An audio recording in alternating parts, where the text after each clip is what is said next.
안녕하세요. 우리가 인생을 살아가면서 꼭 읽어봐야 할 철학 고전들이 있습니다.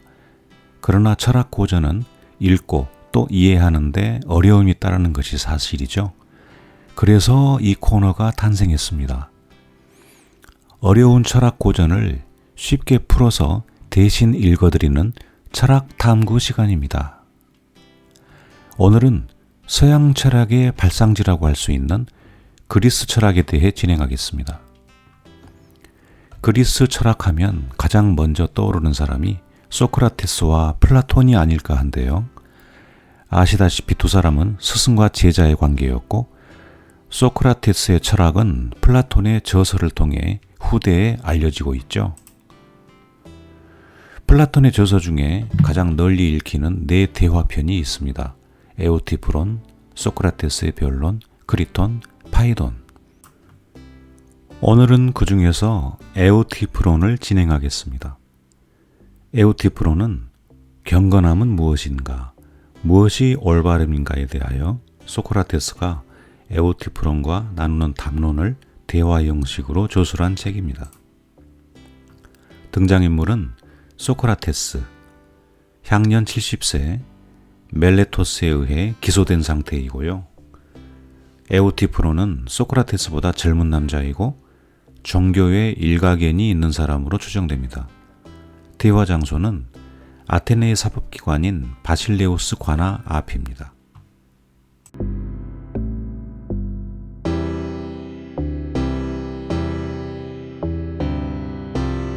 소크라테스님, 여기 무슨 일이세요? 저처럼 성사에 휘말리셨나요?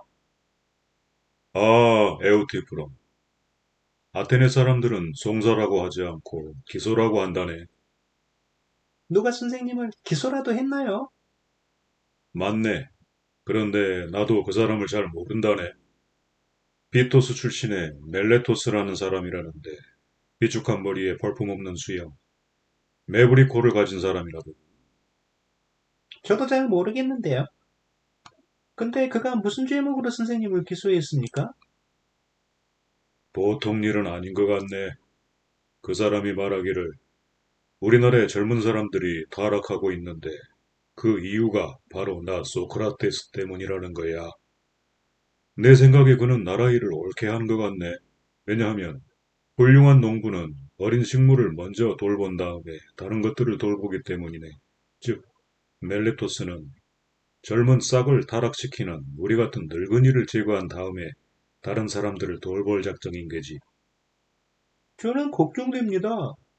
그가 선생님을 해침으로써 나라를 근본적으로 망칠 것 같아서요. 도대체 그자는 선생님이 어떻게 젊은 사람들을 타락시킨다고 주장하나요? 보게. 그는 내가 새로운 신을 만들어냄으로써 예로부터 믿어온 신들을 믿지 않는다고 주장하네. 아하, 알겠습니다. 그건 다름이 아니라 선생님이 평소에 영적인 경험을 한다고 말씀하신 것을 이용하려는 것입니다. 그건 대중을 상대로 중상하기 쉽기 때문이죠. 저도 대중들에게 종교를 말할 때 비웃음을 사기도 하거든요. 자네는 사람들을 가리키려고 하지는 않자는가? 선생님, 별일 없을 겁니다. 선생님도 이 송사를 뜻대로 끝내시겠지만 제 생사도 그렇게 처리해야죠. 한데 자네는 무슨 송사를 겪고 있는가? 비고의 처지인가? 원고의 처지인가? 저는 고소인입니다. 누구를 고소했어? 그분을 고발함으로써 저는 또 한 번 미친 사람 취급을 받게 됐죠. 누구를 고발했기에 그런 소리를 하는가? 제 아버지입니다. 자네 아버지라고? 바로 그렇습니다. 죄명은 무엇이며 무엇에 관한 소송인가? 살인죄입니다, 소크라테스님. 이럴 수가. 그럼 자네 아버지에게 살해된 이는 친족인가? 당연히 그렇겠지. 남을 위해서 아버지를 살인죄로 기소할 리는 없으니까. 소크라테스님, 선생님께서는 피살자가 남인지 친족인지가 중요하십니까? 살인자가 정당하게 살인을 했는지, 그렇지 못한지는 관심이 없으시니 우셨군요. 살해된 사람은 우리 집 머슴입니다. 이 머슴이 술에 취해서 집안 몸종을 죽였습니다.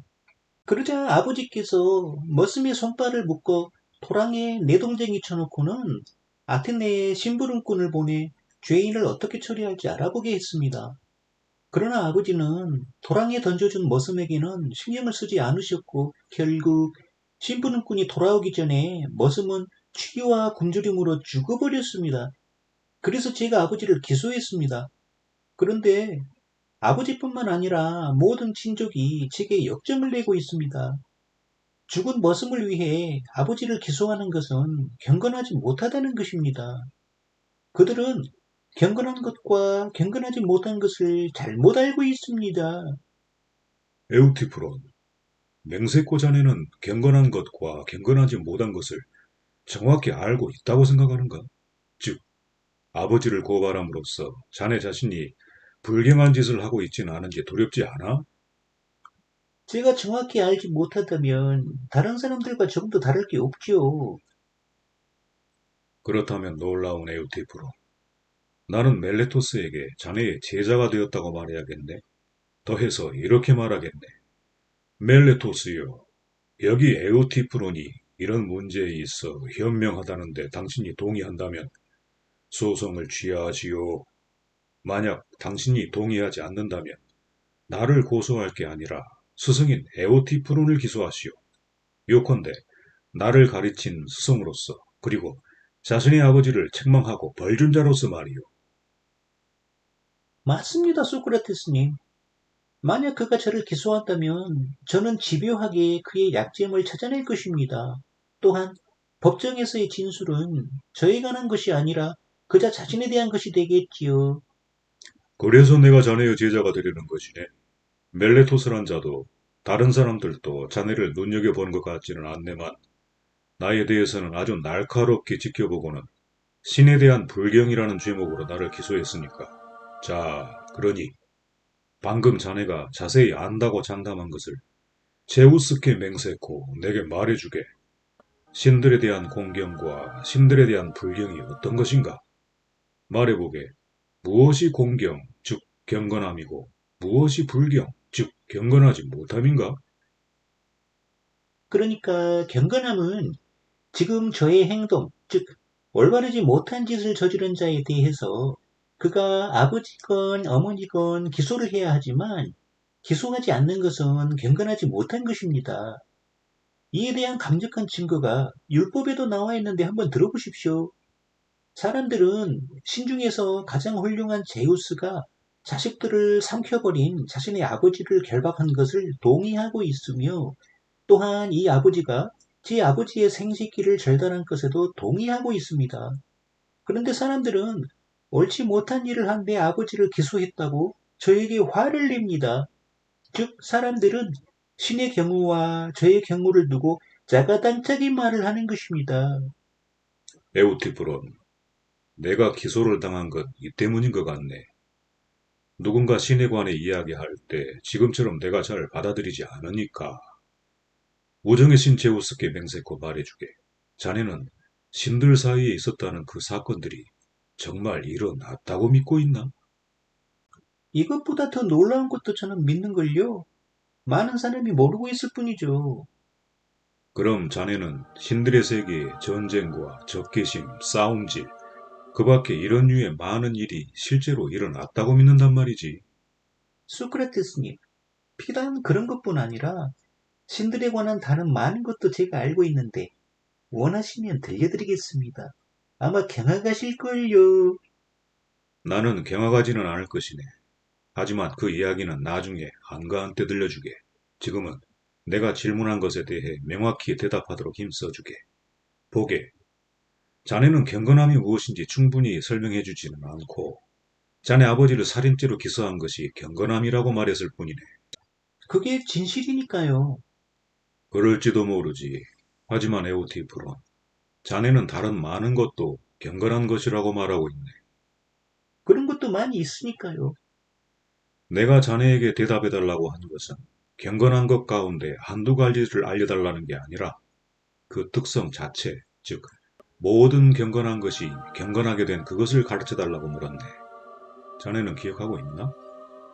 경건하지 못한 것이 경건하지 못하고 경건한 것이 경건한 것은 한 가지 특성에 의해서라는 걸 자네도 시인했는데 혹시 기억하나? 물론 기억하죠. 그럼 그 특성 자체가 무엇인지 가르쳐주게.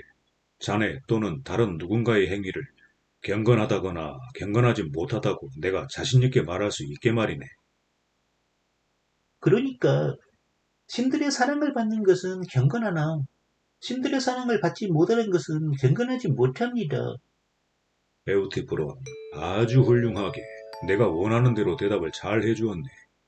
그렇지만 진실로 그런지는 아직 모르겠네. 자네의 말이 진실이라는 걸 가르쳐 줄 테지. 물론이죠.